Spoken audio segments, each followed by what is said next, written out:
আপনারা দেখতে পারতেছেন এই ভিডিওটা আপলোড করার পর 4800 ভিউজ আসছে। আমি যদি এই ভিডিওটাতে ক্লিক করে দিই, যখন আমি অ্যানালিটিক্সে যাব তখন আপনারা দেখতে পারবেন এখানে যে 4800 ভিউজ আসছে, ঠিক আছে, অর্থাৎ 4800 ভিউজ এখানে আসছে।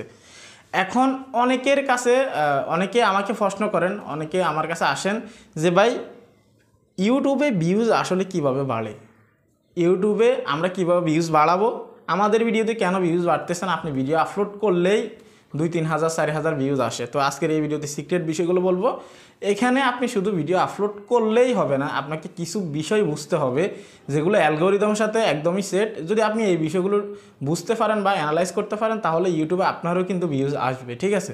তো আজকে আমি যে বিষয়টা নিয়ে কথা বলবো সেটা হচ্ছে অডিয়েন্স রিটেনশন নিয়ে, এটা কতটা গুরুত্বপূর্ণ সেই বিষয়গুলো আপনাদেরকে ক্লিয়ার করব। যদি আপনি এই চ্যানেলে নতুন এসে থাকেন ভিডিওতে লাইক দিবেন, চ্যানেল অবশ্যই সাবস্ক্রাইব করে দিবেন। তো এখানে আপনারা দেখতে পারতেছেন যে ভিউজগুলো আসলো 4800 ভিউজ আসার পর এখানে রিচ কী পরিমাণ আসছে, আপনারা যদি এখানে দেখেন 24000 ইমপ্রেশন বা হচ্ছে যে রিচ এই পরিমাণ আসছে, ঠিক আছে। তো আপনারা দেখতে পারতেছেন এই ভিডিওতে ভিউজ কোন কোন জায়গা থেকে আসছে। আমি প্রথমত এই বিষয়গুলো আপনাদেরকে ক্লিয়ার করি। ব্রাউজ ভিউসার থেকে আসছে, নোটিফিকেশন থেকে আসছে, ইউটিউব সার্চ থেকে, সাজেস্টেড ভিডিও, আমার চ্যানেলের ভিতরে মানুষে ঢুকে ওয়াচ করছে, তারপর এখানে আরও এক্সটার্নাল ইন্ডি স্ক্রিন থেকেও কিন্তু ভিউজ আসছে এই ভিডিওতে। এখন বিষয় যেটা সেটা হচ্ছে যে এই ভিডিওটা যে আপলোড করলাম, এই ভিডিওটা কিসের উপরে কিসের ভিত্তিতে এই ভিডিওটা ভাইরাল হবে বা ভিউজ বেশি আসবে, প্রথমত আপনাকে এই বিষয়টা বুঝতে হবে, ঠিক আছে। তাহলে আপনি যদি এটা বুঝতে পারেন তাহলে আপনার ভিডিওর সাথে কি করতে হবে আপনি এটাও কিন্তু উত্তর পেয়ে যাবেন বা জেনে যাবেন, ঠিক আছে। তাহলে আমি আপনাদেরকে ইউটিউবের সাথে যেটা সম্পর্কিত আমি সেটা আপনাদেরকে দেখাচ্ছি, ঠিক আছে। তো এখানে আমি স্ক্রল ডাউন করব, ধরে নিন আমি এখানে ওভারঅলে ক্লিক করে দিলাম, আপনারা দেখতে পারতেছেন এখানে কিন্তু 4876 ভিউজ, ওকে। এখন অডিয়েন্স রিটেনশন যেহেতু আমি আপনাদেরকে বলছি এটা কতটা গুরুত্বপূর্ণ এই বিষয়টা কি আমি আপনাদেরকে এটা প্রথমত ক্লিয়ার করব, ঠিক আছে। আপনারা দেখতে পারতেছেন যারা আপনারা ইউটিউবে ভিডিও আপলোড করেন সবাই জানেন যখন আপনি ভিডিওর অ্যানালিটিক্সে আসবেন এখানে অডিয়েন্স রিটেনশন নামে কিন্তু একটা অপশন আপনি পেয়ে যাবেন, ঠিক আছে। তো অডিয়েন্স রিটেনশনের এখানে একটা গ্রাফ আপনারা দেখতে পাবেন এখানে কিভাবে কাজ করে এই জিনিসটা, ঠিক আছে। অডিয়েন্স রিটেনশন কত পার্সেন্ট থাকলে আপনার জন্য ভালো, দেখতে পাচ্ছেন এখানে অডিয়েন্স রিটেনশনের একটা পার্সেন্ট আছে, ঠিক আছে। তো এটা কত পার্সেন্ট আপনার রাখতে হবে এখানে দেখতে পাচ্ছেন আপনার ভিডিও লেন্থের উপরে কিন্তু এই বিষয়টা নির্ভর করবে। ধরে নিন আমার এই ভিডিওটা কত মিনিটের, 5 মিনিট 19 সেকেন্ডের, ওকে। তো আমি যদি এখানে অ্যানালাইটিক্সে ক্লিক করে দিই, স্ক্রল ডাউন যদি করে দিই, অ্যাভারেজ এই ভিডিওটার ডিউরেশন কত আসছে, ওয়াচ টাইম কত আসছে 2 মিনিট 9 সেকেন্ড, অর্থাৎ এইখানে যে 4876 জন মানুষ আমার এই ভিডিওটা দেখলো সবাইকে প্লাস মাইনাস করে প্রতিটা ভিউয়ার্স আমার ভিডিওটা দেখছে 2 মিনিট 9 সেকেন্ড করে, অর্থাৎ ওয়াচ টাইম অনেক ভালো, ঠিক আছে। আর এই ওয়াচ টাইম আপনার অ্যাভারেজ ওয়াচ টাইম কী পরিমাণ আসলো এটার সাথে ক্যালকুলেশন করে আপনার এখানে পার্সেন্টেজ, ঠিক আছে। তারপর এটাকে ক্যালকুলেশন করে যে আপনার একটা ভিডিও যদি 5 মিনিটের হয় তাহলে যদি তারা 2.5 মিনিট করে যদি অ্যাভারেজ দেখে তাহলে আপনার 50% দেখা হলো, ঠিক আছে। এভাবে কিন্তু তারা এখানে কাউন্ট করে, ঠিক আছে। তো যেহেতু আমার এখানে 2 মিনিট 9 সেকেন্ড তাহলে পার্সেন্টেজ হিসাব করে 50-50 হিসাব করে আমার এখানে 40.5%, ঠিক আছে। তারপর এটাকে কাউন্ট করে আবার এই পার্সেন্টেজটাকে কাউন্ট করে তারা অডিয়েন্স রিটেনশন বাইর করে যে এই ভিডিওটার প্রতি অডিয়েন্সের কী পরিমাণ রিটেনশন। আপনারা যদি এখানে দেখেন দেখতে পাচ্ছেন অডিয়েন্স রিটেনশন এখানে 6.9%, অর্থাৎ এখানে বলা যাচ্ছে প্রায় 69% কিন্তু এখানে অডিয়েন্স রিটেনশন আসছে। অর্থাৎ একটা ভিডিও আপনার পুরোপুরিভাবে ভাইরালে যাওয়ার জন্য মিলিয়ন ভিউজ হিট করার জন্য 100% অডিয়েন্স রিটেনশন লাগে বা 90% 95% এরকম লাগে, সেখানে আমার এই ভিডিওটাতে 69% কিন্তু এখানে অডিয়েন্স রিটেনশন আছে। তাহলে 100%-এর জায়গায় কিন্তু এখানে কিন্তু আপনার হচ্ছে যে যেহেতু 69% আছে তাহলে অনেক ভালো অডিয়েন্স রিটেনশনটা কিন্তু অনেক ভালো যাচ্ছে, হ্যাঁ। তো সেই ক্ষেত্রে আপনি যদি 60-এর উপরে অডিয়েন্স রিটেনশন রাখতে পারেন বা 60 রাখতে পারেন, অনেক সময় 50 রাখলেও কিন্তু আপনার ভিডিওটা কিন্তু ভাইরাল হবে, ঠিক আছে। তো এখানে যে বিষয়টা সেটা হচ্ছে যে আপনার ভিডিওটা আপলোড করার পরে আপনি কি পরিমাণ অডিয়েন্স রিটেনশন আনতে পারবেন এটা নির্ভর করবে শুধুমাত্র আপনার ভিডিওর উপরে, ঠিক আছে।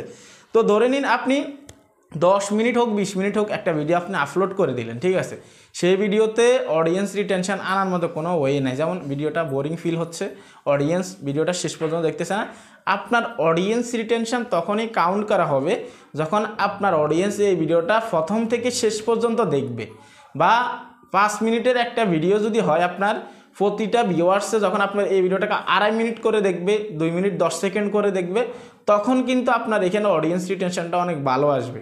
তাহলে অলওয়েজ আপনি চিন্তা করবেন, যদি আপনি 5 মিনিটের উপরে ভিডিও তৈরি করেন, আপনি চাইবেন যে 50%-এর বেশি আপনার অডিয়েন্স রিটেনশন আসুক। সেটার জন্য আপনাকে কি করতে হবে, অলওয়েজ আপনি যখন ভিডিওটা আপলোড করবেন, এই অডিয়েন্স রিটেনশনের কথা মাথায় রেখে ভিডিও আপলোড করবেন। আপনি যখন ভিডিওটা তৈরি করবেন, যেই টপিক, যে বিষয়ে আপনি ভিডিও তৈরি করতেছেন, 10 সেকেন্ডের ভিতরে আপনি এটাকে কভার করতে হবে। যেমন আমি এই ভিডিওতে আপনাদেরকে বলছি যে আমি ইউটিউবে ভিউজ কীভাবে বাড়াতে হয়, অনেকের ভিউজ বাড়ে না, এই জিনিসটা কিন্তু আমি 10-15 সেকেন্ডের ভিতরে ক্লিয়ার করছি। তারপর আমি মেন পয়েন্টে আসছি যে আমি আপনাদেরকে কি বলবো, অডিয়েন্স রিটেনশন নিয়ে আমি আপনাদেরকে বলবো। তাহলে যারা ইউটিউবে কাজ করতেছেন তারা অবশ্যই আগ্রহ আছেন, তাহলে আপনারা এই ভিডিওটা কিন্তু শেষ পর্যন্ত দেখবেন। তো সেক্ষেত্রে আপনাকে 10-15 সেকেন্ডের ভিতরে আপনার টপিক কভার করতে হবে, এবং কি 10-15 সেকেন্ড পরে কিন্তু আপনাকে মেইন পয়েন্টটা আসতে হবে, আপনি কি দেখাতে চাচ্ছেন, কি বোঝাতে চাচ্ছেন, তাহলে কিন্তু অডিয়েন্স বিষয়টা ক্লিয়ার হয়ে যাবে।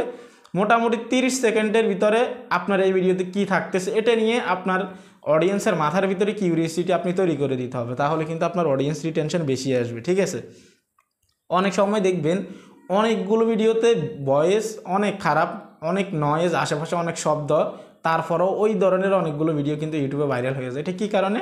কেননা সেটাতে ইনফরমেশন আছে, ওই ভিডিওটা অনেকটাই ইনফরমেটিভ। সেজন্য যে ভিডিওগুলো ইনফরমেটিভ হয় সেগুলোতে নয়েজ থাকুক, আপনার ভিডিওর কোয়ালিটি খারাপ থাকুক, ক্যামেরা গোলা থাকুক, আপনি যে ভিডিও তৈরি করতেছেন আপনাকে অর্ধেক দেখা যাচ্ছে নাকি পুরো দেখা যাচ্ছে, এগুলো কিন্তু ম্যাটার করবে না, আপনার ভিডিওটা কিন্তু ভাইরাল হয়ে যাবে যদি ইনফরমেটিভ হয়, ওই ভিডিওতে যদি হেল্পফুল কোনো ইনফরমেশন থাকে।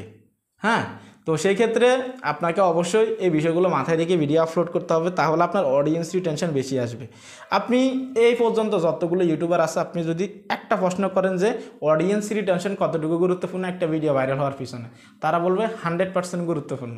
কেননা এই অডিয়েন্স রিটেনশন ডাউন আসলে আপনার ভিডিও কখনোই ভাইরাল হবে না। তো অবশ্যই আপনারা চেষ্টা করবেন এমন কোনো ভিডিও তৈরি করার জন্য যেটাতে মানুষের উপকারে আসে এবং অডিয়েন্স রিটেনশন বেশি আসে। আপনার অডিয়েন্স রিটেনশন যত বেশি আনবেন, আপনার ভিডিওতে ভিউজ তত বেশি আসবে, তত বেশি রিচ আসবে। আপনারা দেখতে পাচ্ছেন এখানে 5000 ভিউজ পুরো আসে না, তারপরেও কিন্তু এখানে কিন্তু ইমপ্রেশন কিন্তু তারা এখানে 24,000 দিয়ে দিই, 24,000 মানুষের কাছে এই ভিডিওটা কিন্তু সেন্ড করছে। হ্যাঁ, 24,000 মানুষের কাছে কিন্তু এই ভিডিওটা গিয়েছে, অথচ ভিউজ আসছে মাত্র 5,000। তাহলে এটা অডিয়েন্স রিটেনশনের একটা বিষয়, এঙ্গেজমেন্টের একটা বিষয়। তো এই ছিল কমপ্লিট ভিডিও, আপনাদেরকে ধারণা দেওয়ার চেষ্টা করছি ইউটিউব ভিডিও ভাইরাল হয় কীভাবে বা ভিউজ কীভাবে আসে, জেনুইন যে কথাগুলো ছিল, সত্য যে কথাগুলো ছিল, সেগুলো আপনাদের সামনে তুলে ধরলাম। ভালো থাকবেন, আজকে এখানে বিদায় নিচ্ছি, আল্লাহ হাফেজ।